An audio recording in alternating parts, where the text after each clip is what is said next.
આવું પહેલીવાર બન્યું। મેયરના નેમપ્લેટ પર નાખી કાળી ઇંક। મેયરના ચેમ્બરના દરવાજા ઉપર આમ આદમી પાર્ટી દ્વારા કાળી ઇંક છાંટી મેયરની નેમપ્લેટ તોડી નાખી। વડોદરા શહેરમાં સામાન્ય વરસાદમાં સર્જાયેલા ખાડા પાણીની સમસ્યા, પાણીનો ભરાવો, હરણી બોટકાંડના પીડિતોને ન્યાય નહીં મળવો અને વિશ્વામિત્રી પ્રોજેક્ટમાં ભ્રષ્ટાચાર જેવા વિવિધ મુદ્દાઓ પર રજૂઆત કરવા માટે આજે આમ આદમી પાર્ટીના કાર્યકરોએ વડોદરા કોર્પોરેશનમાં ભારે હલ્લાબોલ કર્યા।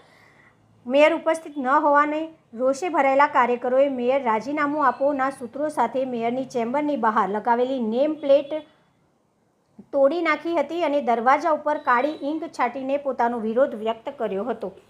આ બનાવમાં પોલીસે 2 મહિલા સહિત 8 કાર્યકરોની અટકાયત કરી છે। લગભગ અડધો કલાક સુધી મેયરના ચેમ્બરની બહાર ભારે હલ્લાબોલ કરનાર કાર્યકરોએ મેયરની ચેમ્બરની બહાર લાગેલી મેયરની નેમ પ્લેટ તોડી નાખી હતી। આ ઉપરાંત મેયરના દરવાજા ઉપર કાળી શાહીની છાંટીને રોષ ઠાલવ્યો હતો। મામલો ઉગ્ર બનતા કોર્પોરેશનની સિક્યુરિટી અને બંદોબસ્ત માટે આવેલી નવાપુરા પોલીસે કાર્યકરોને બળ વાપરીને મેયરના ચેમ્બર પાસેથી દૂર કરી દીધા હતા અને તમામને કોર્ડન કરી લીધા હતા। તે બાદ 2 મહિલા કાર્યકરો સહિત 8 કાર્યકરોની અટકાયત કરતા કાર્યકરોમાં ભારે રોષ ભભૂકી ઉઠ્યો હતો।